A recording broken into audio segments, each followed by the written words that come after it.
Oke, sekarang masuk ke lesson 16. Answering detailed question about mini talks. Kalau membahas detail, nggak bosan-bosan nih. Kita tahu bahwa ada dua hal. Yang pertama, detailed question, yaitu factual question. Detail yang pertama adalah factual question, yaitu menanyakan tentang fakta, alasan, tempat, atau tanggal nih dari sesuatu yang dibicarakan oleh speaker. Biasanya nanti diawali dengan kata according to the speakers. Terus yang tipikal kedua ada inference question. Jadi pertanyaan yang tersirat. Biasanya pertanyaannya akan begini. What does the speaker imply about? What can we infer from the lecture about? Oke, sekarang contoh. Now in the days of the California Gold Rush, the journey by ship from the East Coast to San Francisco took about 6 months. Okay, 6 months ya. Can you imagine that? Gold seekers spent 6 months at sea just getting to California. Berarti nanti akan ditanyakan nih kemungkinan berapa lama nih perjalanan dari East Coast ke California. Kemungkinannya soalnya tadi ada penekannya. Can you imagine that? Terus 6 months-nya diulang nih sampai 1, 2, oke, 2 kali.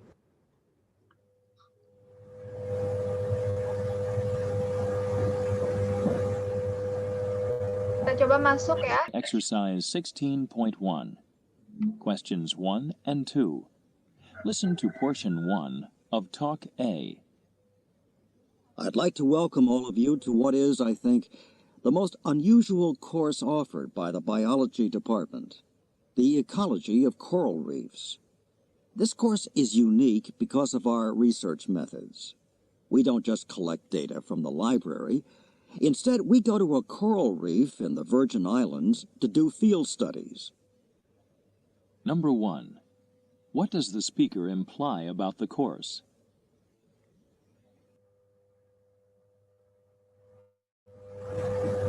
Dia tadi bilang unik ya, tidak seperti pelajaran lain, katanya.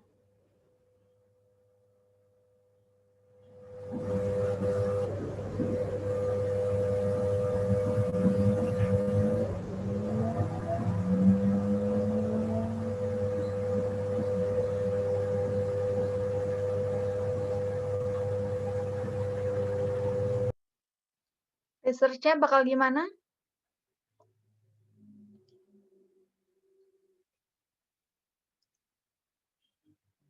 Mau diulang atau gimana nih? Kalem-kalem aja. Boleh diulang, Kak? Boleh, Kak, Oke. Portion 1 of Talk A. I'd like to welcome all of you to what is, I think, the most unusual course offered by the biology department, the ecology of coral reefs. This course is unique because of our research methods. We don't just collect data from the library. Instead, we go to a coral reef in the Virgin Islands to do field studies.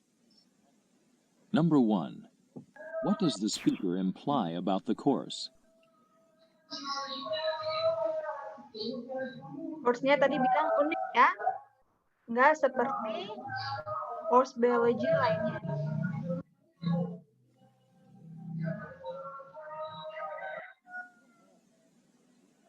Number 2. How will students do research in this class? Alfa? Tadi jelas ya disampaikan. Uniknya kenapa? Karena mereka bakal mengunjungi coral reef. Good.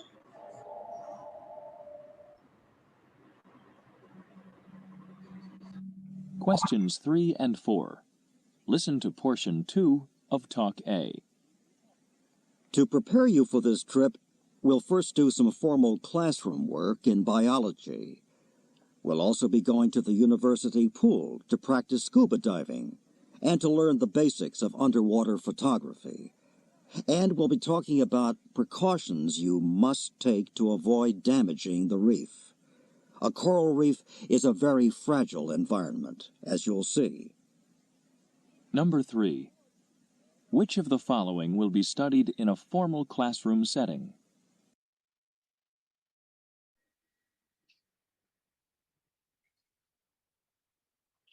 Yang dipelajari di kelas formal. Charlie. Charlie. Charlie. Tadi kalau diving sama fotografinya di luar ya. Diving tadi di pool.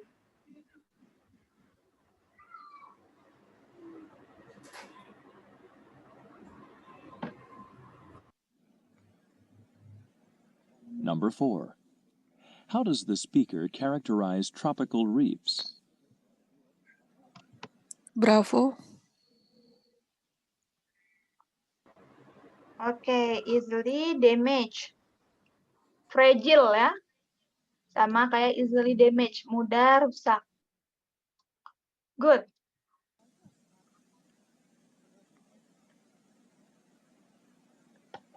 Questions 5 and 6. Listen to portion 3 of Talk A. Because of the nature of this course, it does require a certain financial commitment on your part. The department can only provide basic equipment for you. You have to pay for your own airfare to the Virgin Islands, as well as for your food and lodging. There are a few limited scholarships available for those who might have financial problems. See me after class if you're interested in applying for one of these. Any questions? Number 5. What will the department provide the students in this class? Charlie. Ya, dibilang tadi ya, kita akan provide basic equipment. Kalau transportation sama housing ditanggung sendiri.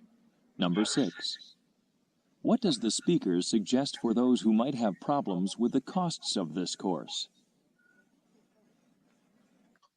Kalau punya masalah keuangan, Bravo. Bravo. oke, trying to get financial aid. Financial aid sama dengan apa tadi di speaker? Yang dibilang speaker? Scholarship. Scholarship. Good. Ini yang parah ya, yang Charlie. Applying to another university. Nggak separah itu ya kampusnya. Cukup apply scholarship doang. Questions 7 and 8. Listen to portion 1 of Talk B. The largest American land mammals are bears. Maybe because bears can stand up and walk on 2 legs, we humans have always found them fascinating. Another characteristic bears have in common with humans is their range of appetite. As a matter of fact, they'll eat almost anything: berries, roots, nuts, meat, fish, and of course, they're particularly fond of honey. Number 7. The speaker suggests that bears are interesting to humans for what reason?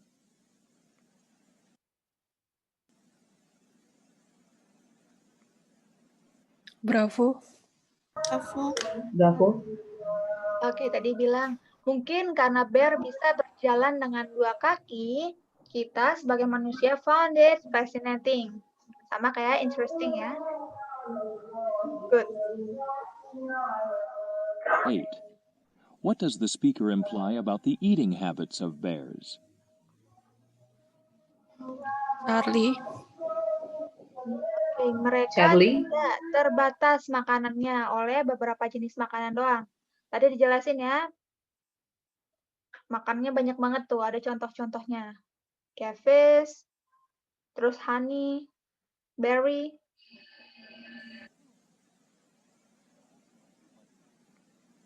Questions 9 and 10. Listen to portion 2 of Talk B. The largest bear is the giant Kodiak of Alaska. When this giant stands up, it may reach a height of 10 feet, and it may weigh up to 1,500 pounds. 10 feet tall and weighing 3/4 of a ton, what a sight they must be! Outside of Alaska, the largest bear in the United States is the grizzly bear. There aren't many of these bears left in North America, probably only a few thousand. Most of those live in Yellowstone National Park in Wyoming. Number 9. How tall can Kodiak bears be when they are standing? Bravo. Tadi sempat diulang 2 kali ya. 10 feet dan 15 pounds. Terus diulang lagi 10 feet, ya nggak? Iya. Sempat 2 kali ya.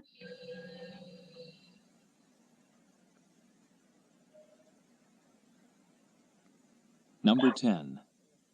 Where do most grizzly bears live? Grizzly bear. Kebanyakan di Yellowstone National Park. Tadi Alaska disebut ya, tapi di luar Alaska. Questions 11 and 12. Listen to portion 3 of Talk B. Now, the most common bear in the United States is the black bear, which you'll see in many parts of the country. These bears are smaller than grizzlies and may seem friendly, but watch out. Like all bears, they are unpredictable and can be dangerous. Number 11. What is the most common type of bear in the United States? Yang paling umum jenis beruangnya apa? Charlie. Oke, Charlie. Grizzly disebut tapi untuk perbandingan ukuran aja ya. Lebih kecil daripada grizzly tadi ya. Iya tadi.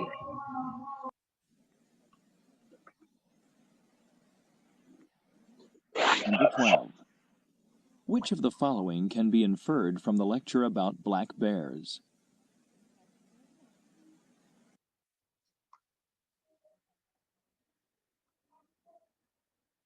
Black bear kenapa? Alpha. They are sometimes not as friendly as they seem. Tadi ada apa kata-katanya?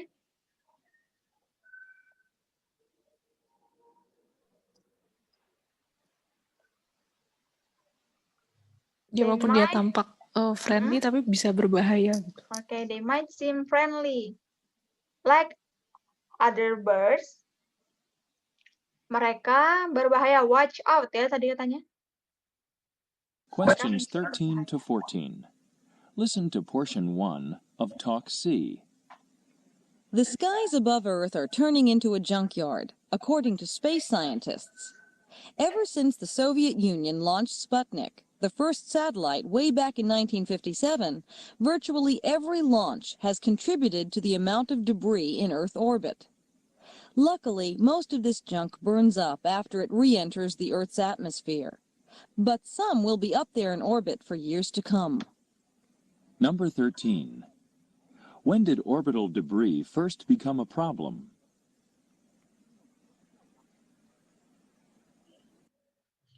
Orbital debris jadi permasalahan pertama pada tahun. Oke, audionya nggak jelas. Yang lain juga nggak jelas audionya. Halo? Tes? Halo? Jelas. Kita ulang lagi ya. Questions 13 to 14. Listen to portion 1 of Talk C. The skies above Earth are turning into a junkyard, according to space scientists. Ever since the Soviet Union launched Sputnik, the first satellite way back in 1957, virtually every launch has contributed to the amount of debris in Earth orbit. Luckily, most of this junk burns up after it re-enters the Earth's atmosphere. But some will be up there in orbit for years to come. Number 13. When did orbital debris first become a problem?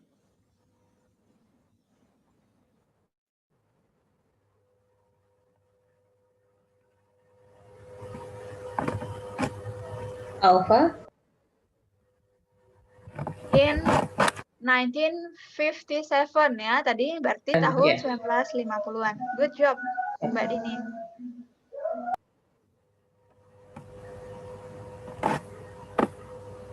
Number 14. What happens to most pieces of orbital debris?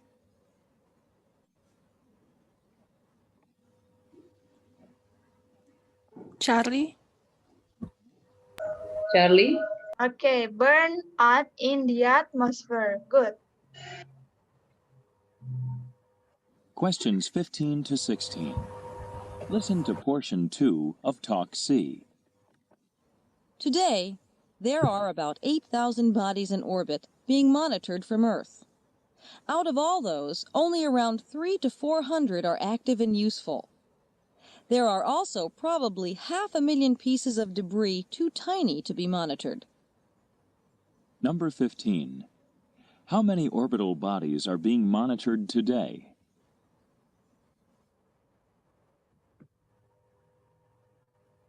Charlie.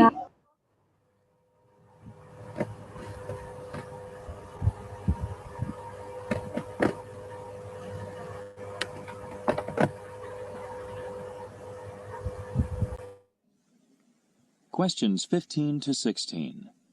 Listen to portion 2 of Talk C. Today, there are about 8,000 bodies in orbit being monitored from Earth. Out of all those, only around 300 to 400 are active and useful. There are also probably 500,000 pieces of debris too tiny to be monitored. Number 15. How many orbital bodies are being monitored today? Bravo. Bravo. Bravo. Yang dimonitor sebanyak 8.000. Kalau yang 3.000 Iya. sampai 4.000 ini apa? Yang berguna ya. 500,000 ini tuh yang terlalu kecil ya untuk terdeteksi. Tiny tadi.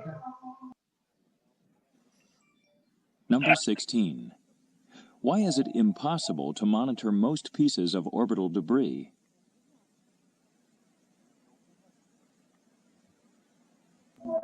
Alpha. Oke, too small, too tiny ya. Udah disebutkan tadi? Iya, kata tiny. Questions 17 and 18. Listen to portion 3 of Talk C. Some orbital debris is as big as a bus, but most is in the form of tiny flecks of paint or pieces of metal. The debris also includes food wrappers, an astronaut's glove, the lens cap from a camera, broken tools, and bags of unwashed uniforms. The largest pieces, mostly empty booster rockets, are not necessarily the most dangerous because they can be detected and spacecraft can maneuver away from them. And the smallest particles generally cause only surface damage. However, a collision with a piece of metal only 1/8 of an inch in diameter, say about the size of an aspirin, could puncture the hull of a spacecraft or space station and cause a catastrophic depressurization. That's because these particles are moving so incredibly fast. Number 17. Which of the following is probably most dangerous to astronauts on a spacecraft?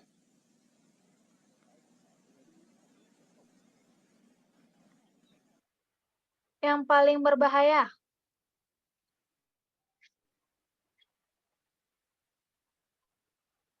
Nggak dapat? Alpha. Large booster rocket. Yang lain? Boleh diulang nggak, Kak? Tiny flecks of paint or pieces of metal. Monitor most pieces of orbital debris. Oke, ini diulang ya.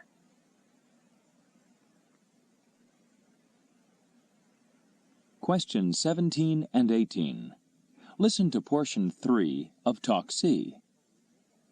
Some orbital debris is as big as a bus, but most is in the form of tiny flecks of paint or pieces of metal. The debris also includes food wrappers, an astronaut's glove, the lens cap from a camera, broken tools, and bags of unwashed uniforms. The largest pieces, mostly empty booster rockets, are not necessarily the most dangerous because they can be detected and spacecraft can maneuver away from them. And the smallest particles generally cause only surface damage. However, a collision with a piece of metal only 1/8 of an inch in diameter, say about the size of an aspirin, could puncture the hull of a spacecraft or space station and cause a catastrophic depressurization. That's because these particles are moving so incredibly fast. Number 17. Which of the following is probably most dangerous to astronauts on a spacecraft? Bravo. Bravo. Bravo. Okay, a piece of metal the size of an aspirin. Justru yang paling kecil ya, yang berbahaya. Number 18. What makes particles in space so dangerous?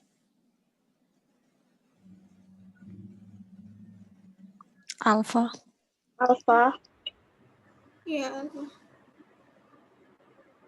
Karena mereka sangat cepat ya. Incredibly so fast. So incredibly fast. Fast diganti sama speed. Speed. Questions 19 to 21. Listen to portion 4 of Talk C. So what can be done about this problem? Well, two engineers recently proposed a novel solution to the problem of orbital junk, a device that consists of an array of water-spraying cones lined with plastic fibers to collect the debris and canisters to store it in. I brought a model of this device along with me so you could see what it looks like. Although this invention is still in its conceptual stage, two possible uses have been proposed. It could be launched as a free-flying satellite that actively seeks out debris, or it could be launched into orbit with a spacecraft and serve as its shield. Number 19. What did the speaker bring with her?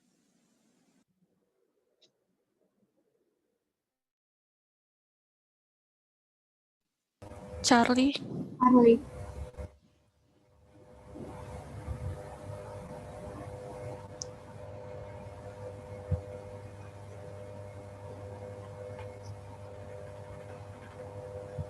Number 20. What role do the cones play in the device described in this portion of the talk?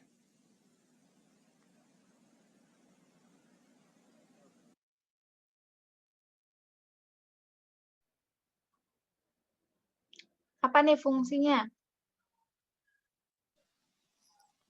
Charlie. Oke, namanya debris collector berarti untuk collect debris. Good. Number 21. What can be inferred about the device described in this portion of the talk?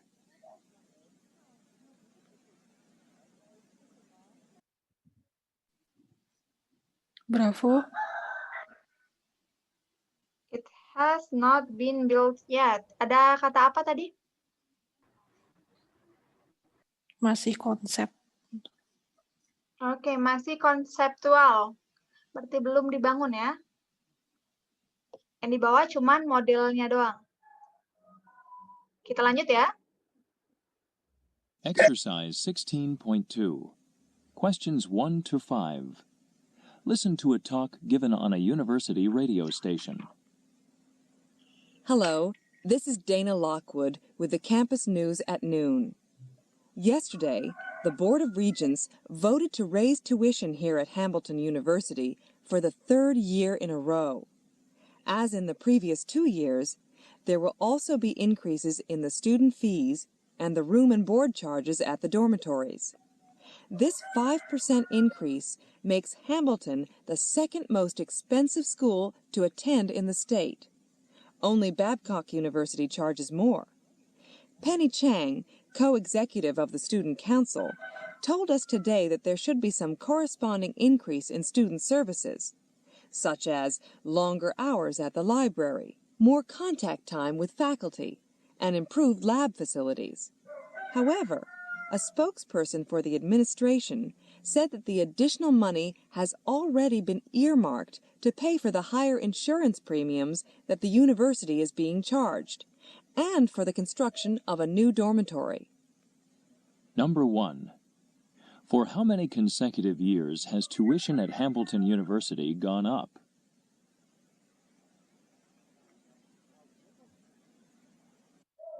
Tadi udah bilang ya, yang ke-3 tahun. Number 2. Which of the following is not mentioned in the talk as going up?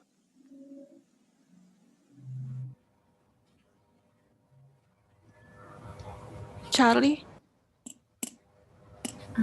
Yang nggak naik adalah student insurance rate. Okay, good. Number 3. What does the speaker say about Babcock University?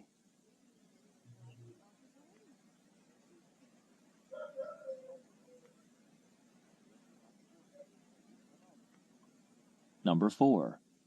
According to the speaker, who is Penny Chang?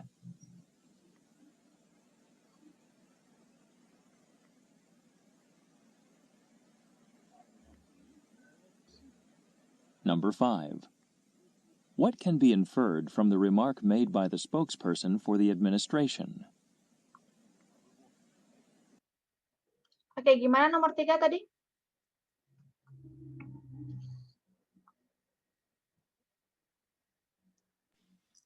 Bravo.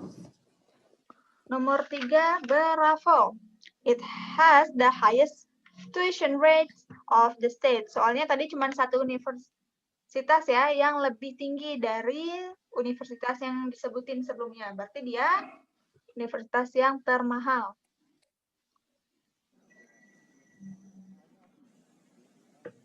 Penny Chang siapa?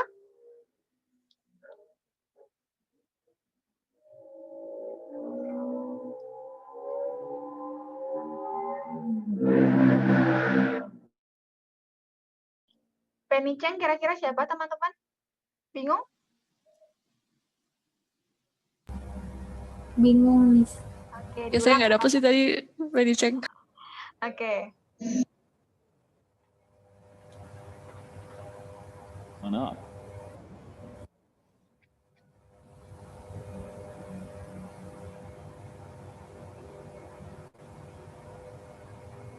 Number 2. Which of the following is not mentioned in the talk as going up? Oke, udah ya. Yang Charlie tadi nomor 2.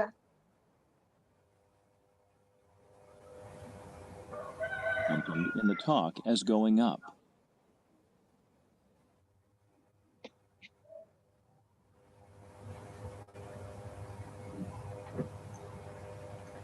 Number 3. What does the speaker say about Babcock University? Oke, Babcock University tadi satu-satunya universitas yang lebih mahal. Kalau universitas yang mereka bicarakan nomor 2, berarti Babcock University itu yang nomor 1. The highest tuition rate in the state.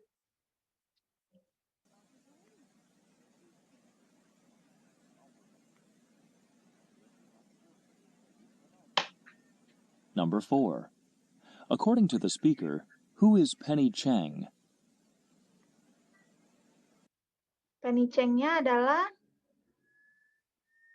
However, a spokesperson for the administration said that the additional money has already been earmarked to pay more.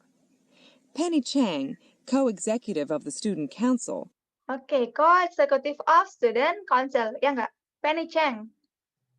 Terus ditaruh gelarnya. Iya, Alpha. Alpha. told us today that there should be some corresponding increase in student services, such as longer hours at the library, more contact time with faculty, and improved lab facilities. However, a spokesperson for the administration said that the additional money has already been earmarked to pay for the higher insurance premiums that the university is being charged, and for the construction of a new dormitory. Number 1. What can be inferred from the remark made by the spokesperson for the administration? Nah, yang bisa ditarik kesimpulannya. Bravo. Oke, the proposal to increase student service will not be adopted. Karena tadi uangnya udah dipakai buat bangun dorm ya. Yang Bravo. Berarti kalau kayak gitu yang nomor alfa udah pasti salah. Questions 6 to 9. Listen to a lecture given by a biologist. Wouldn't it be wonderful if a person who had lost a hand or a leg in an accident could simply grow another in its place? Humans can't do this, of course, nor can any other mammal, but there are creatures who can do this and more. The champions at regeneration are starfish and some types of worms. If only a small piece of one of these creatures remains alive, it can regenerate an entire new body. Imagine that! Then there are animals such as salamanders or insects that can regenerate entire limbs. When these creatures grow a new limb, here's what happens. A regeneration bud forms at the surface of the wound. It is usually cone-shaped and contains the same kind of embryonic cells that were present at the birth of the creature. These develop into specialized cells as they grow, and a new organ is gradually formed. Unfortunately, the more complex a creature, the less it is able to regenerate. Snakes can replace their skin when they shed it. Birds replace lost feathers. Even humans have certain powers of regeneration. When our top layer of skin wears off day by day, it is continually replaced. Our nails and hair are constantly being replenished. Even our second set of teeth represents a kind of regeneration. And we are able to repair damage, such as bone fractures and injuries to the skin and muscles. Some scientists are studying the process of regeneration in lower animals to try to learn more about it, so that someday they will be able to apply the lessons they learn to humans. Although it's doubtful that humans will ever be able to do what salamanders or insects do, this research may in the future help doctors heal wounds more quickly. Number 6. Which of the following is best able to regenerate lost body tissues? Yang paling jago nih untuk melakukan regenerasi adalah Alpha. oke, Alpha. starfish. Good. Tadi disebut pertama ya. Iya.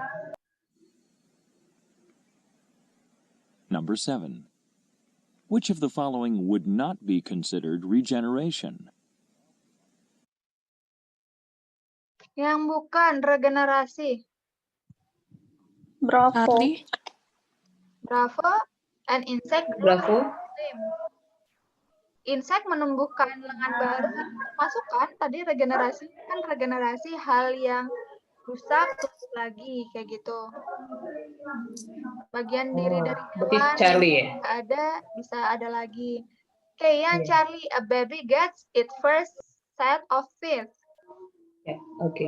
Oke, ini bukan regenerasi ya, ini memang saatnya dia tumbuh kayak gitu. Kayak sel kulit mati di manusia itu regenerasi kayak gitu.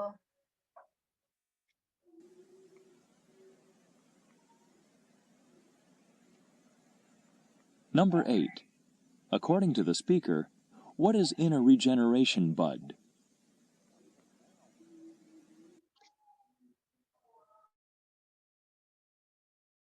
Tadi ada disebutin? Alpha. Oke. Alpha. Embryonic cell ya. Good.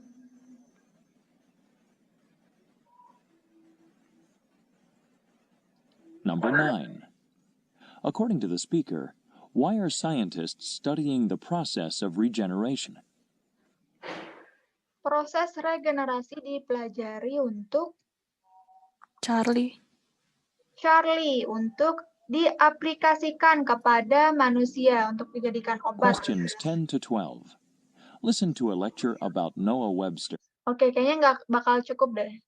Audionya aja ini ada 3 menitan lebih. Sekarang kita udah 3:32, berarti nggak akan bisa dijawab semua sama pembahasannya. Besok aja kali ya? Iya, boleh Kak.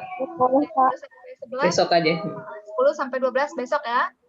Sama kita lakukan soal aja. Materi udah kelar nih teman-teman.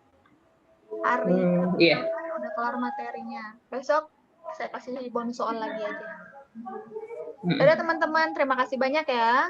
Sampai jumpa. Terima kasih kembali.